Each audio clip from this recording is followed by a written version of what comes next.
I really got into BLs this year in 2024, and I'm surprised by how many I covered on this podcast. So I thought I would do an exclusive special Christmas list of what I consider the best BL couples with the most amazing chemistry this year.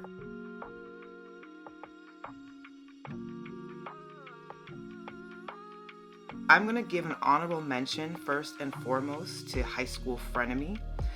This was not categorized as a BL, but in my humble opinion, it had so many classic BL tropes, and some of the romantic declarations in this show were very BL coded.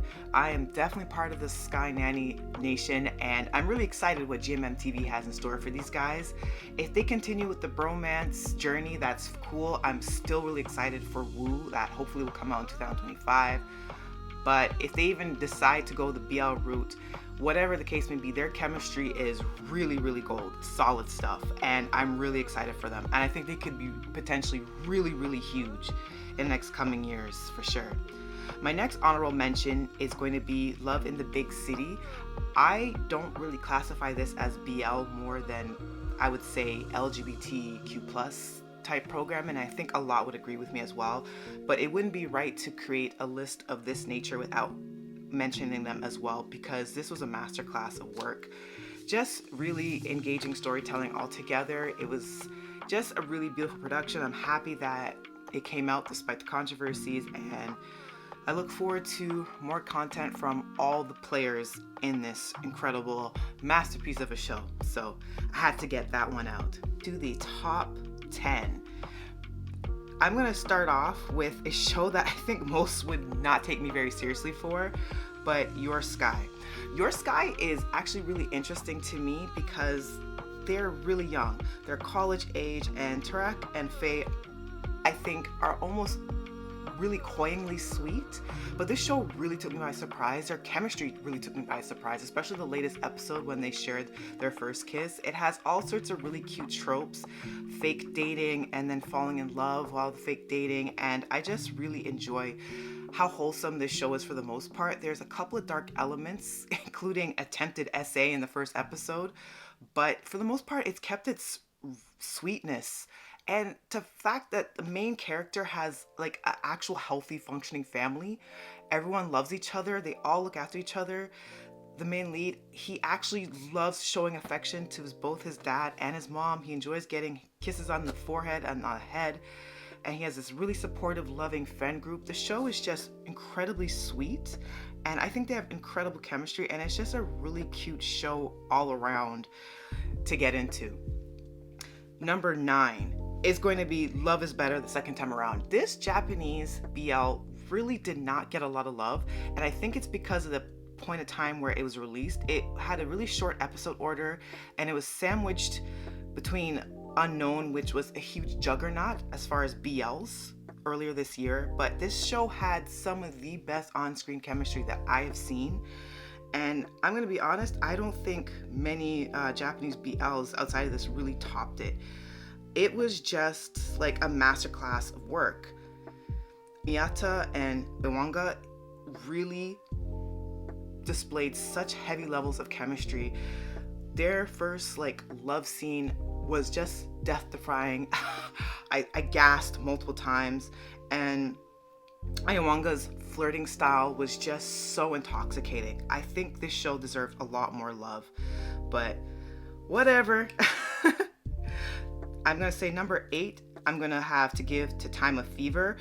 A lot of people were talking about Time of Fever in the timeline. I think this was probably a lot of people's top, or one of the top BLs in the K-drama land. Hotae and Dong-hyo really, really set the stage for this. I think everything from the prequel up until Unintentional Love Story, which their story continues, is just really fascinating. Their first kisses and tension as well were really, really steamy and were really in your face. And I just love how incredibly emotional a lot of the acting was, and even the little subtle moments of flirtation, like just even taking a drop of like tomato juice off of one's wrist could be considered erotic. I think Hotae and Dong-hyo just really had really undescribable chemistry that really captivated a lot of people. So I'm going to place that right there. I think it was just really, really, really well done. Number 7, I'm going to give to The Sign. Now, technically, I believe The Sign started in 2023, late 2023, and concluded its airing in 2024. So this is kind of cheating, but I'm going to include it anyways because the Billy Babe juggernaut really was uncontrollable. I think their chemistry is incredibly explosive, and I enjoyed so much of The Sign, mainly because of Faya and Tharn's incredible on-screen chemistry.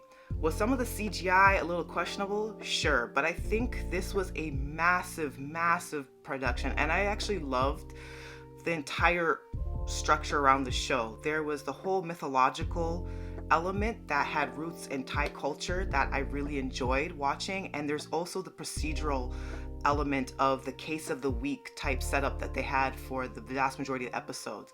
And a lot of these cases of the weeks were really fascinating, and I actually really hope that they revisit a season 2. Now I know that Billy and Babe have a BL coming up in the next year, going to be drastically different in tone, but I really do like what The Sign was able to. It was able to juggle a lot of genres at once, and it just made it a really exciting show. And it wasn't just a romance aspect, it was the brotherhood between many of the characters in the cast and the precinct. And I just love the idea of the procedural element. To number 6 now, and this is going to be another one that technically aired last year, but finished concluding in 2024, which is The Last Twilight. Now, I will say, I did have heavy criticisms for the show leading in the last 3 episodes. Episodes 10 through 12 was really weak, especially episodes 11 and 12, but I cannot deny the power of the chemistry of Mock and Day. Mock and Day had amazing physicality with one another. I thought the storytelling was groundbreaking in the first 9 episodes, and if the show had stayed with the first 9 episodes, I think it would arguably been one of the best BLs that have come out of GMM TV history, like right up there with Not Me. I just think it was really powerful storytelling when it was powerful storytelling, and the chemistry kept me hooked. That was very much appointment television for me, and I gotta give all the flowers to C and Jimmy as well. Despite my criticism of the final episodes, that doesn't take away from the power of their acting that they gave, and their acting was great and consistent through the entirety of the show. Their chemistry is wonderful, and I truly do support them in their future projects as well, because they are a force to be reckoned with. I just absolutely adore them. Number 5, I have got to give it for another Korean BL, Love for Love's Sake. I just adored this show so much. I think it was really creative. It's not the first transmigration story that there's out there. I like the idea of using a video game or a story where the main protagonist has to fight for a character's happiness, which essentially turned out to be a big metaphor about his own happiness as well. But I really do think the chemistry was just remarkable. Mingha and Yeowon, I just enjoyed every interaction together. They had really sweet chemistry when it was sweet. They had fiery chemistry when it was fiery. And I think the entire premise of the show, the look and the feel of it, definitely the soundtrack was really thrilling and hugely enjoyable. I had a great time with this show. It was just a lot of fun, and I can see why it was like a massive hit. To everyone, I think I would be really happy to see these two again in another show, another production. I don't know. Typically with Korean BLs, you don't really see a lot of the same pairings twice, but I really hope that these two get to work together. I think these actors really gelled really well, but I had a time, let me tell you, with this show. Okay, going into number 4, and this one is like a huge surprise to me because I don't think there's anything really noteworthy about the show itself. It is the couple themselves that really gelled with me with this show, and that is Forever You and the massive Joe and North ship. I just did a podcast about them. Their chemistry from the very first interaction that I saw, to me, saved this show. I'm not kidding with you. I honestly think that their chemistry is the single best reason to get into this show. As much as I love Earth and I enjoy Pond as actors, I am not there for that couple. The Joe and North ship, I gotta give kudos. I am so obsessed with their first on-screen kiss. Like, that kiss was great, having them pressed up against a wall, but the kiss that we just saw in the latest episode, episode 12, was breathtaking. I am obsessed with that one part after they're in the coffee shop and they have that massive kiss, and you see Joe just take his thumb and kind of drag it across North's lip, and he's like looking at him with all the intensity, like he could just like swallow him whole. That chemistry is powerful work. I've never seen anything quite like that, and it's actually really, really crazy to me because, as I said, I cannot stand Forever You outside of this couple. Going into my number 3 actually really kind of surprised me as well.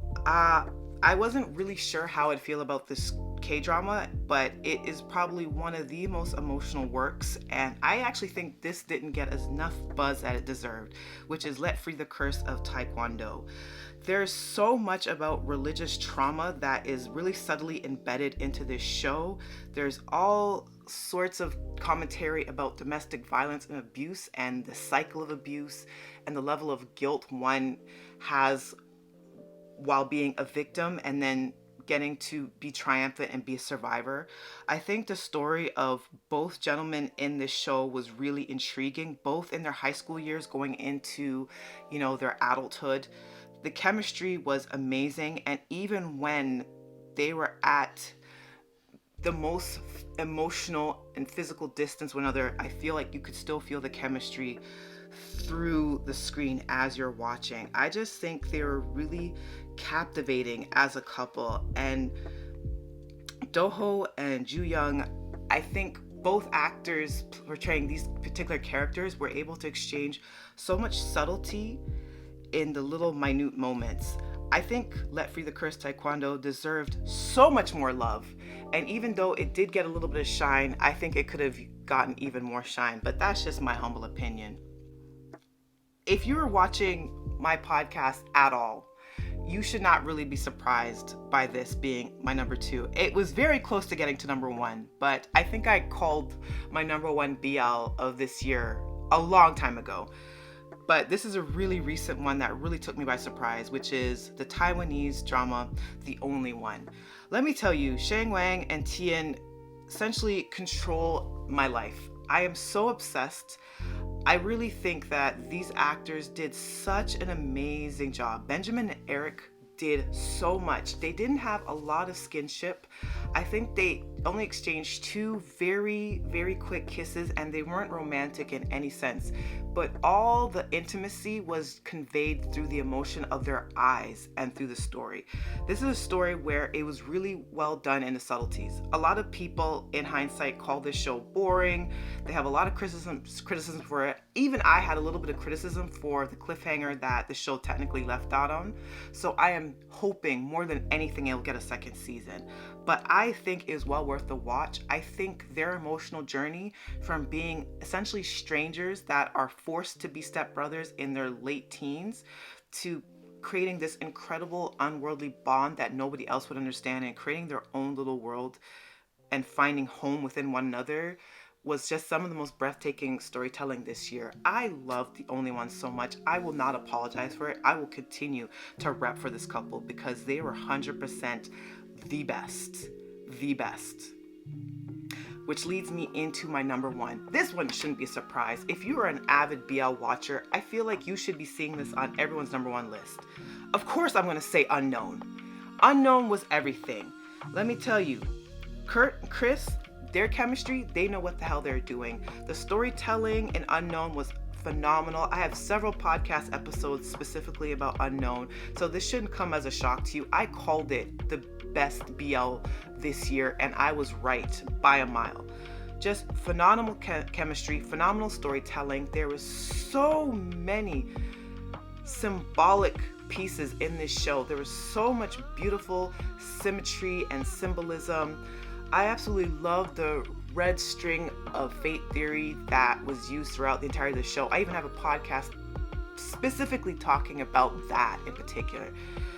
But the chemistry was unmatched, the acting was unmatched, just compelling storytelling unmatched, and it kept me engaged all the way through from the first to the last episode. This was absolutely appointment television for me.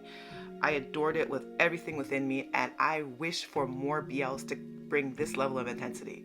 Is it a shame that it's kind of like a taboo-ish subject matter? Sure, but it was a great story, and I enjoyed every minute of it, and I just hope for more. You know, with Taiwanese productions, they just never let down. So what can I say?